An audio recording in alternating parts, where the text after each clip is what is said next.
Pak Ustadz, saya mau tanya kenapa hati saya selalu gelisah. Padahal saya sudah perbanyak istighfar.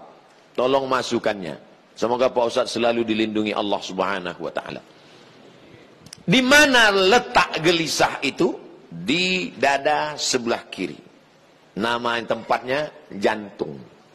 Tapi ada yang bilang hati Pak Ustadz. Kombinasikan aja dua. Jantung hatiku. Berdegup dan berdetak di sebelah kiri. Coba rasakan. Bagi yang tak merasakan, lapor ke panitia. Kain kapan sudah siap.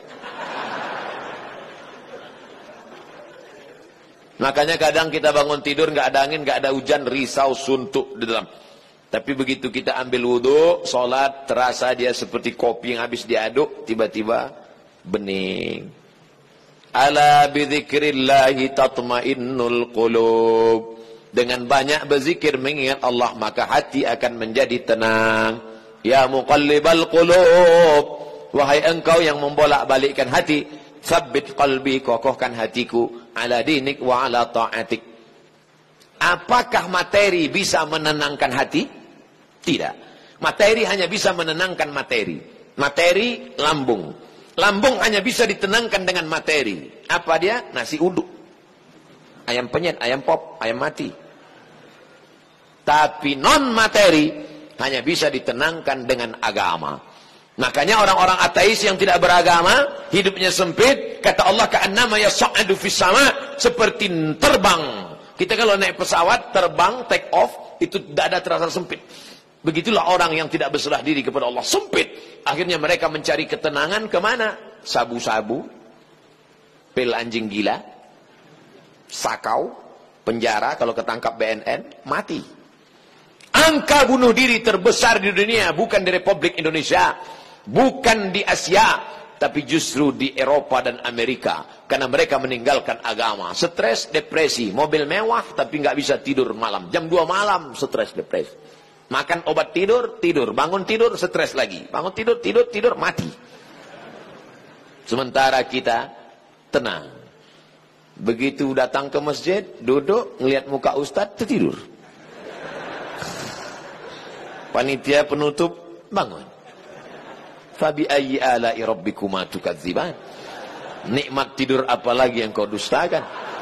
Orang barat setengah mati makan pil tidur supaya bisa tidur. Nama penyakitnya insomnia. Orang kita baru ngelihat. Berikut ini mari kita dengarkan tausiah. Demikianlah tausiah ini saya sampaikan. Kurang apa lagi? Maka kalau ada teman di sebelah tidur, biarkan. Dia sedang mensyukuri nikmat Allah Subhanahu wa Ta'ala. Jadi Pak Ustadz jawabannya, perbanyak zikir. Siapa yang bersolawat 1 kali 1 hari 1000 kali, maka sebelum mati dia melihat tempatnya dalam surga. Siapa yang meriwayatkan itu? Ditulis oleh Syekh Ali Jum'ah, mufti Mesir. Diriwayatkannya dari beberapa riwayat kitab-kitab sahih. Jadi kau beberapa kali istighfarnya. Coba amalkan ini. 1 kali 1000 kali. 1 hari 1000 kali. Beli tasbih yang ujungnya ada 10, 100 kali betul. Allahumma sholli ala sayyidina Muhammad wa ala ali Muhammad. Allahumma sholli ala sayyidina Muhammad. Kadang-kadang belum sampai 200 kau udah tertidur. Bangun lagi, sambung lagi. Allahumma sholli ala. Malu bawa tasbih, pakai tasbih digital yang pencet itu. Allahumma sholli ala Muhammad. Allahumma sholli ala. Tapi pelan-pelan. Kadang ada yang pakai tasbih itu. Macam makan bakwan kepanasan. Bagaimana hukumnya mengambil uang suami tanpa persetujuan suami untuk ditabungkan demi kepentingan rumah tangga?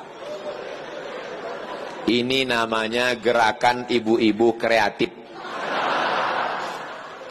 Ketika Nabi Muhammad SAW sedang duduk di atas bukit Sofa pada tahun 8 Hijrah, rekonsiliasi kota Makkah, Nabi pulang ke kota Makkah. Maka ketika Nabi sedang duduk, datang seorang perempuan. Nama perempuan itu Hindun. Dia tutup wajahnya karena dia malu kepada Nabi. Hindunlah dulu yang mengunyah jantung Hamzah karena dendam kesuma. Lalu Hindun berkata, suamiku inna Aba Sufyan rajulun syahih. Wahai Rasulullah, suamiku itu Abu Sufyan orangnya pelit, medit, bakhil. Apa lagi? Bapak Ibu hafal seterusnya. Apa kata Nabi SAW? Ambillah uang dia selama untuk mencukupi kebutuhan engkau dan anak-anakmu. Ini kabar gembira bagi ibu-ibu sekalian. Tapi ingat, mencukupi. Nah, standar di Bandung saya tidak tahu berapa keperluan, karena beda harga makanan di Bandung dengan di Riau. Kalau di Bandung ini standarnya 3 juta, tiba-tiba si bapak cuma ngasih 1 juta, ibu boleh ambil 2 juta lagi. Sambutan yang luar biasa. Mana dalilnya? Itu ayat bapak ibu bapak baca waktu akad.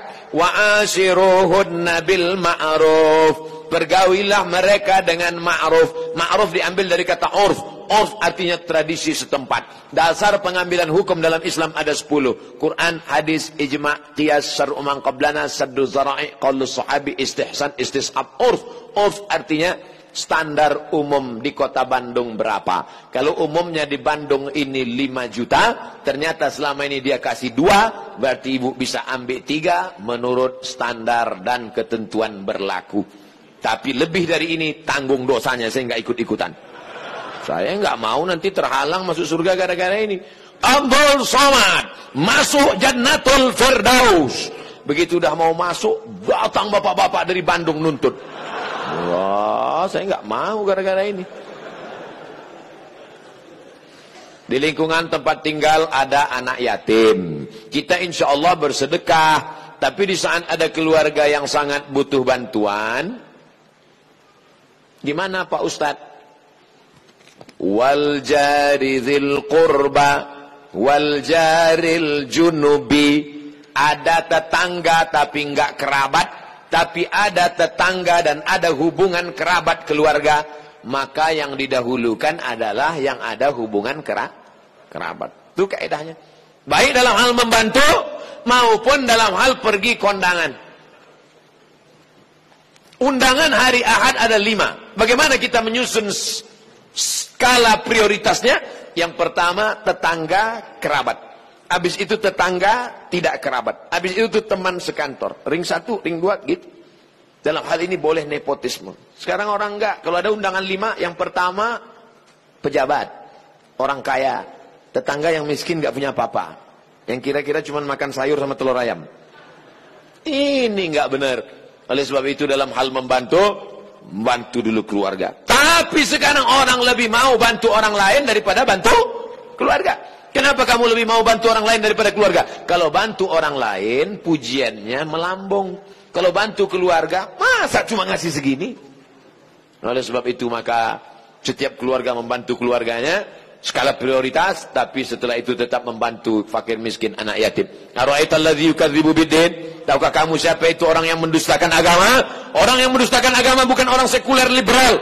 Orang mendustakan agama adalah fadzalikal ladzi yad'u yatim, menyanyiakan anak yatim, wala yahuddu ala ta'amil miskin, membiarkan fakir miskin. Wa fawailul lil musallin, lalai dalam salat. Alladzina hum an salatihim sahun walladzina hum yura'un, riya, wa yamna'unal ma'un, melarang orang berbuat baik, tolong menolong. 5 ini mudah-mudahan kita tidak termasuk dalam pendusta agama.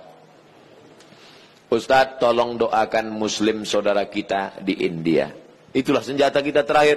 Kalau ada lembaga-lembaga yang terpercaya memberikan dana, maka kirimkan dana untuk membantu rumah mereka yang terbakar, saudara mereka yang terkapar, rumah mereka yang hancur, sumur bor, sekolah anak-anak pengungsi. Dulu Suriah, Palestina, Bosnia Herzegovina, Uighur, Rohingya. Coba perhatikan. Palestina, Bosnia Herzegovina dibantai oleh Slobodan Milosevic, Ali Izzet Begovic, ambis presidennya, matang Uighur, datang Rohingya, sekarang India. Walaupun berbeda-beda tempat, tapi substansi maknanya sama. Mengapa mereka disiksa? Pertama, karena mereka lahir dalam keadaan la ilaha illallah Muhammadur Rasulullah. Yang kedua, karena mereka minoritas. Di mana-mana kalau kita minoritas, habis kita dibantai. Tapi kalau kita mayoritas, maka kita selalu menjaga kedamaian, keselamatan. Karena kita adalah agama Islam. Islam berasal dari kata salam. Salam artinya damai. Maka insya Allah, kalau kita menjadi mayoritas, maka saudara-saudara kita yang minoritas akan terjaga dalam kedamaian. Insya Allah. Amin. Ya Rabbal Alamin. Ala hazihi niyah, untuk niat yang baik. Al-Fatihah. A'udzubillahi minasyaitonir rajim. Bismillahirrahmanirrahim. Alhamdulillahi Rabbil Alamin. Ar-Rahmanir Rahim. Maliki yaumiddin. Iyyaka na'budu wa iyyaka nasta'in. Ihdinas siratal mustaqim. Siratal ladzina an'amta 'alaihim ghairil maghdubi 'alaihim waladdallin. Amin. Allahumma ansur ikhwanana al-mustad'afina fi Palestin. Tolong saudara kami sedang teraniaya di Palestina, di Rohingya, di Uighur, yang terakhir di India. Ya Allah, qawi imanahum, kuatkan iman mereka. Sahih ajsadahum, sehatkan badan mereka. Waj'alhum minal mujahidina fi sabilik, jadikan mereka orang-orang mujahid di jalanmu ya Allah. Waj'alhum minas syuhada al-maqbulin, jadikan mereka orang-orang yang mati syahid, diterima amalnya ya Allah. Allahumma dafa'an al-ghala wal waba wal fasha wal riba wal zina wal munkar. Selamatkan negeri kami dari segala malapetaka, bencana, riba, zina, narkoba, perbuatan keji dan munkar.